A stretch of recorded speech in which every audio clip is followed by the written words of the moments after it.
Tell me about Moab. Anything about Moab? Well, went to Oregon, trying to get back. Wound up going to Colorado for the rainbow gathering and everything. Stayed for the whole gathering. My partner I went with, he met some people from here in Moab. He came over and stayed, didn't come back. So I came over here to check him out. Got a job. Tripped people out when I came here to Moab. Some of the local boys, they was taking bets on how long I'm going to be here. I found out who was supposed to be taking the bets and went to take a bet with them. First job I had, I don't be trying to trip on color or nothing, but for a while it wasn't, they say, I don't know, they say I was only this thing they call black. I'm a rainbow myself. But, a new age mutt. They say I was the only one here. And the first job I got was running the watermelon stand. Yep, they always make these little jokes about black people and watermelon. I don't know what it's all about. I just love the shit myself. And fried chicken. Yep.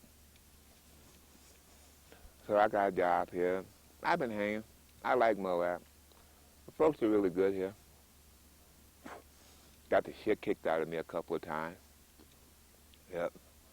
Some vicious rumors spread around about me. Kind of hurt some of these rumors and everything, but I live with it and stuff. I'm not, I don't dislike nobody for their color. But the people here in Moab, Utah, outside of Salt Lake and up that way, they don't have a very large Afro-American community. A lot of these little towns, they're not used to seeing too many different cultures or so-called colored people besides themselves, a few of the Latino sisters and brothers, a lot of Native Americans, who they catch hell. The Native Americans catch hell a lot of ways. But Moab's been really good to me and everything. I like the people here. I feel I'm really getting accepted in the community. There's some people who I really, really love here and everything. They ask me, how you doing, man? What's happening with you? Are you having any problems anywhere I can help you? They really mean it from their heart. It's just not these like cool, so-called politically, whatever the fuck that means, correct words or so. But Moab is really cool. Bunch of hippies here, got burnt out in the cities. Bunch of the old miner brothers working the uranium and everything. I hope they ain't gonna start glowing later on down the road. But a lot of these brothers, some of them I know, and a lot of what I hear on the health side, they really eating it from making mega bucks during the uranium day. They paying for the mega bucks these days. Some of the youths and grand youths, they paying for it too. Break for a second. Yeah. It's Where'd that go?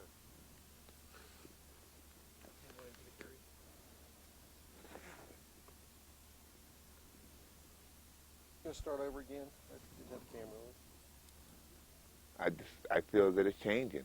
For years and years, it's been, for like Utah, this part of Utah, one of the last little oasis for countercultural people and stuff like that. Cheap to live. Now they want to seem like make a big mega tourist town like Telluride or Aspen and everything. Ain't too much work here unless you got your own land, working your own business. It's kind of like hard to make it and everything. You can see it. They making a big push, I feel. I don't know if I'm right or wrong. I hope I'm not. But I feel they're trying to get rid of the poor people and the countercultural people here in a lot of ways. You can really feel it and everything. People have been here for years and years. They telling them what they can do with their land. That little blast they had down there in Oklahoma City, a week or two ago, is waking people up. They talking about these militia people and everything.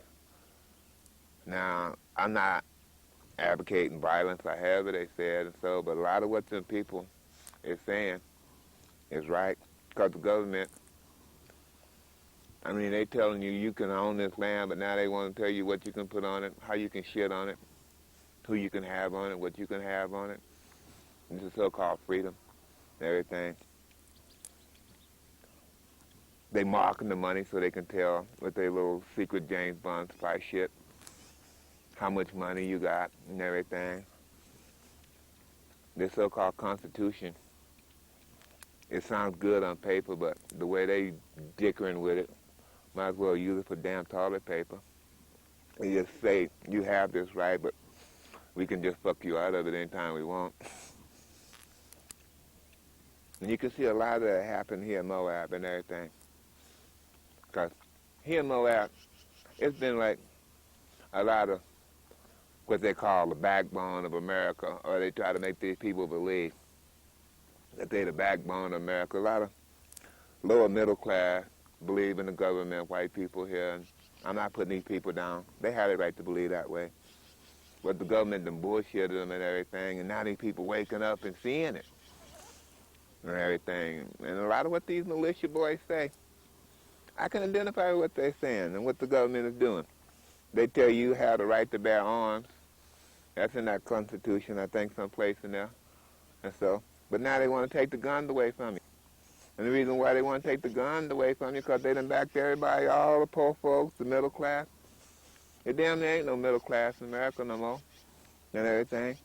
They done backed them up against the wall to the point where they're going to have to start using these guns just to survive. They don't want to, but nobody wants to roll over and die. I'm not saying go out there and blow up, shoot up people and stuff, but they damn sure make you want to think about it, the way things are happening these days. Money's really funny. For years and years, I was able to survive, do things, go places, without a lot of money. But nowadays, they're just forcing it more and more on you. They're forcing stuff. I don't mind accepting change. I just don't want it forced on me. And I don't think there's too many people out there like that and everything. They tell you can't, you got to have a damn credit card, whether you want it or not and everything. And they're just really pushing the people.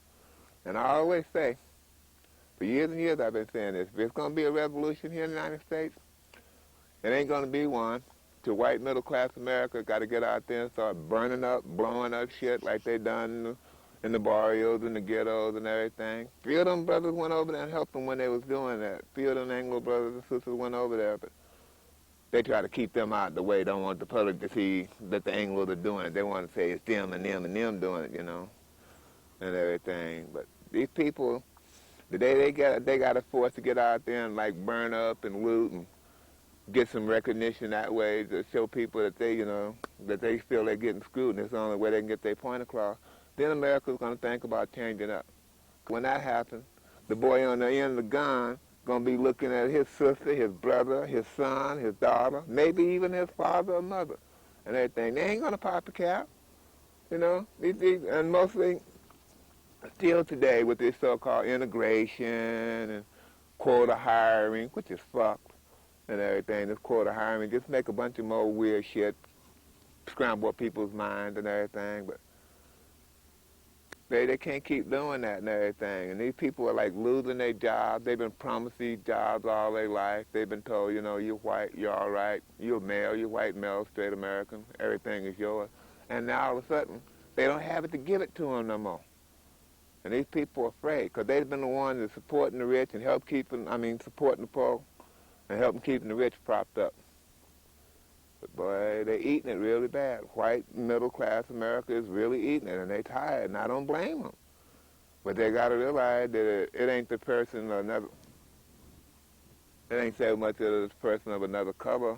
It's the government bullshitting them, trying to keep this little wall up, keep people looking like this, all off balance instead of being straight up and seeing what's happening. And so, yeah. Me, myself, I'm trying to deal with it every way I can, keep a positive life. But it's really getting hard out there. The homeless thing, man, whew. And then you just see all these places, they're just like empty, places could be used. It's all kinds of these days, new age materials and alternative things that could be used to build better housing. And better medicine and everything, but they just won't let these things through because they don't want to see people pull up. People pull up, they're going to lose their shit, they're afraid. But the people pull up, they ain't going to even lose their shit. These so-called people in charge today, they ain't going to lose their shit. The people who come up going to will and shit, as long as there's balance and everything. It's totally off balance, I say again.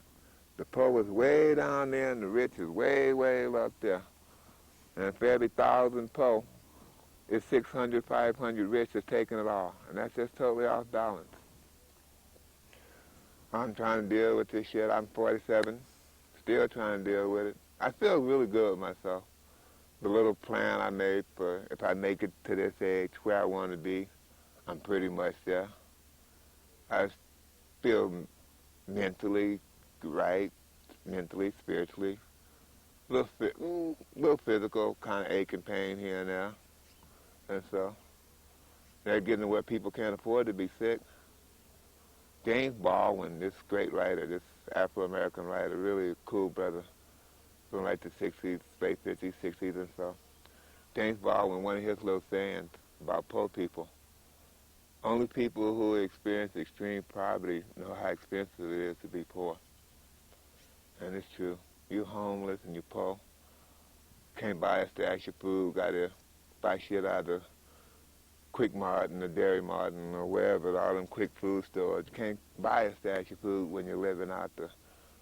Got a little extra money to put some aside for another day and everything. Can't do that no more. And the shit's getting really bad here. The United States, got to remember what happened to Rome. Rome was out there kicking people's ass all over the world, taking down their shit. They supposed to have the baddest army in the world. Nobody could kick Rome's ass. And Rome fell because of the shit went bad inside, at home, on the home front. No food, no medicine, little shelter, the government just taxing people up the ass and everything. I know it sounds mighty damn familiar to me. Just looking around today, I see the same thing. And they movies they make about Rome and the shit I read in these books, it's the same thing happening today. United States up there messing around all over the world, the Gulf War, Haiti, and all these other places, Somalia and stuff. And they ain't cleaning up their shit at home. Shit's falling apart, man. It's almost like trying to hold water in a big-ass sieve, a Texas-sized sieve, trying to hold a glass of water in. And you need that water because you're thirsty, or to water your little crops. I think we've run out of light.